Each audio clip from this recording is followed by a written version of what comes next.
आजी के रतिया पापा मरावा पे बैठबो।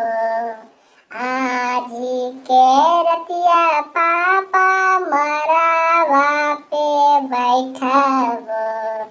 सुबह होते चली जेबो ससुराल जी पापा।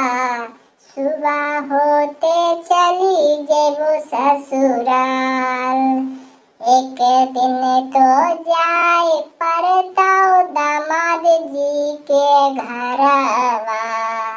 एक दिन तो जाए पड़ता दामाद जी के घरवा। पापा घर छोरी के बेटी ए बेटी। पापा घर छोरी के बेटी। बचपन से पाल के सियान कैला पापा। बचपन से पाल के सियान कैला पापा।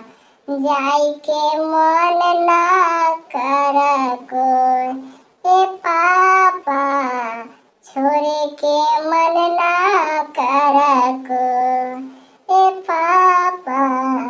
जाई के मन ना करको।